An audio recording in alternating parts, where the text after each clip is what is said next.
大家好，同学们好。បាទ សួស្តី សិស្សសាស្ត្រទាំងអស់គ្នា វីដេអូនេះគឺយើងមកបន្តមេរៀនទី 2 របស់យើង ដែលវីដេអូមុនគឺយើងបញ្ចប់ត្រឹម 9 ពាក្យណា បាទ វីដេអូនេះគឺយើងឈានមកកាន់ប្រយោគរបស់យើងម្ដងណា សម្រាប់ប្រយោគនេះគឺយើងមាន 4 ប្រយោគ បាទអញ្ចឹងគុណសិស្សទាំងអស់គ្នាស្ដាប់ការបញ្ចេញសំឡេងរបស់លោកសិស្សទាំងអស់គ្នាហៅ同学们跟老师读អញ្ចឹងសិស្សទាំងអស់គ្នាព្យាយាមស្ដាប់លោកសិស្សអានទាំងអស់គ្នាបាទ第二课你叫什么？你叫什么？句子，句子បាទអញ្ចឹងកន្លែងនេះលោកសរសេរពីលីនឲ្យណាបាទ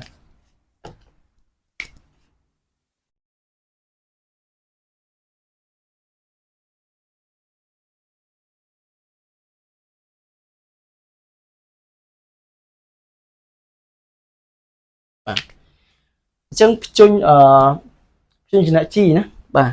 អញ្ចឹងកន្លែងហ្នឹងគឺយើងអានថាជីប៉ុន្តែយើងធ្វើមាត់មូលតិចមកយើងអានថាជីជី字បាទជី字អូខេបន្តមកទៀតអញ្ចឹងលោកsưអានមកចប់សិនចាំលោកsưបកប្រែណាបាទ你叫什么你叫什么我叫李小龙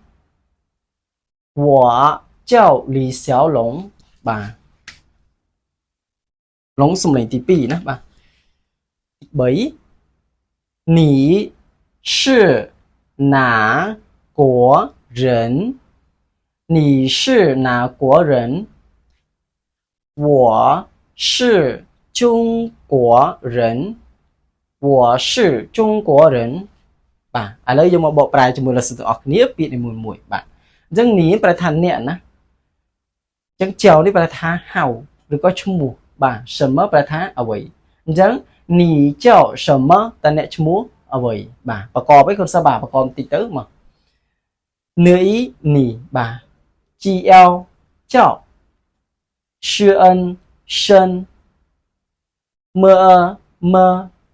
你叫什么你叫什么乌蛙蛙GL 叫乐一李CL 小乐翁龙សំឡេងទី2ឡុងបាទ我叫李小龙ខ្ញុំឈ្មោះលីសៅឡុងបាទអញ្ចឹងគឺយើងបកប្រែបែបហ្នឹងណាកូនសិស្សបាទ我叫李小龙ខ្ញុំឈ្មោះលីសៅឡុងអញ្ចឹងលីសៅឡុងនេះគឺជាឈ្មោះបាទគឺជាឈ្មោះទេអញ្ចឹងបើសិនជាយើងឈ្មោះយើង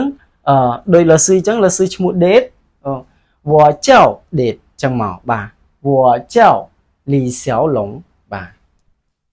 អញ្ចឹងកន្លែងនេះយើងដូរតែលេខមកកូនសិស្សបាទ你是哪国人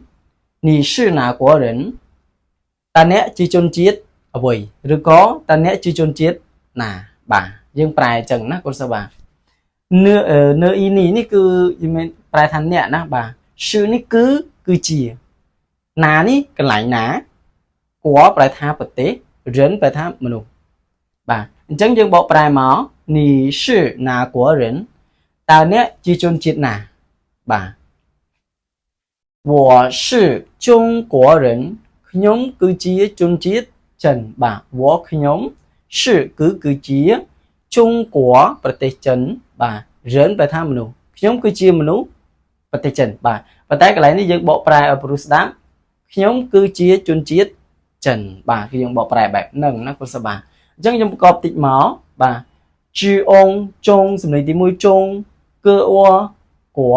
រឺអិនរិនបាទអូខេអញ្ចឹងវីដេអូហ្នឹងលោកsưសូមបញ្ចប់តែព្រមហ្នឹងដោយសារលោកsưអានរឿងលឿនតិចព្រោះលោកsưធ្វើជាវីដេអូអញ្ចឹងដើម្បីឲ្យគ្នាយើងអាចចាក់សារឡើងវិញស្ដាប់សំឡេងលោកsưអានហើយអានទៀតអានហើយអានទៀតណាបាទបើសិនអត់ទាន់ច្បាស់អានបន្ថែមទៀតចាក់ស្ដាប់បន្ថែមទៀតណាបាទកាន់តែច្បាស់ទៀតអាចឆាតមកសួរលោកsưបានឆ្ងល់កន្លែងណាចង់ចេះបង្កើតប្រយោគផ្សេងបាទអាចឆាតមកលោកsưបន្តទៀតបាទតិចទៀតគឺយើងជួបប្រយោគកាន់តែច្រើនបាទតោះ ភាសាទៀតយើងនឹងបញ្ចប់លsưអានតែម្ដងទេ第二课你叫什么句子你叫什么我叫李小龙你是哪国人